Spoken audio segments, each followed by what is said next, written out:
प्रेम को साहस की आवश्यकता है। उस बड़े शहर में भी अन्य किसी बड़े शहर की तरह जीवन बहुत तेज और व्यस्त था। लाखों लोग सुबह सुबह मेट्रो रेलवे स्टेशनों की ओर दौड़ते थे और अपनी अपनी गाड़ी पकड़कर अपने काम पर जाते थे। ऐसे ही दो लोग थे, रमन और अरुणिमा। दोनों अपने अपने घरों से करीब 16 किलोमीटर दूर नोएडा की एक कंपनी में काम करते थे। दोनों सुबह एक ही मेट्रो स्टेशन पर मिलते थे और फिर एक ही ट्रेन से यात्रा करते थे।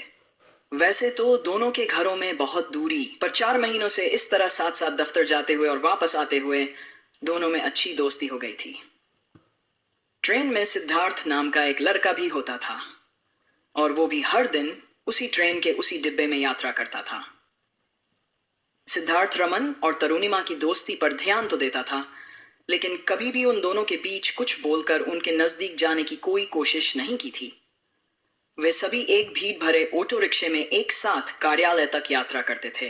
कुछ कुछ उनके काम की चुनौतियों की तरह हमेशा खचाखच भरा हुआ और थोड़ा पागलपन भरा हुआ होता था। वो ऑटो रिक्शे का सफर। रमन कंपनी में व्यापार वित्त का काम देखता था, जबकि तरुणिमा खरीद का काम संभालती थी। उनकी नौकरियों के कारण उनमें काफी बातचीत होने लगी और उनकी दोस्ती मजबूत हो गई। दोनों करियर की सीढ़ियां चढ़ने और अपने क्षेत्र में अग्रणी बनने का सपना देखते थे। एक दिन रमन ने अपनी भावनाओं को तरुणिमा के साथ साझा करने का फैसला किया, लेकिन इससे पहले कि वह ऐसा कर पाता, भाग्य ने अपना कार्ड खेला।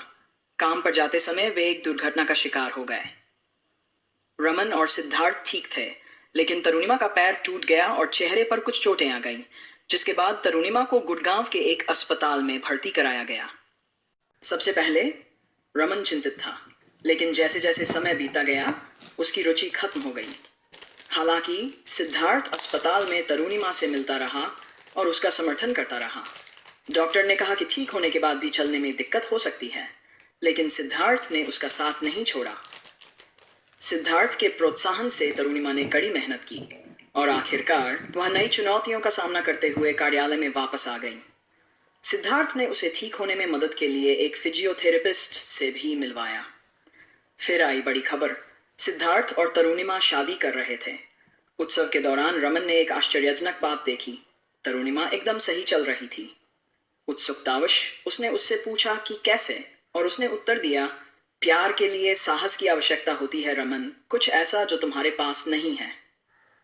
तरुणिमा की कहानी हमें दिखाती है कि सच्चा प्यार चुनौतियों पर विजय प्राप्त करता है और उनका सामना करने के लिए साहस की आवश्यकता होती है।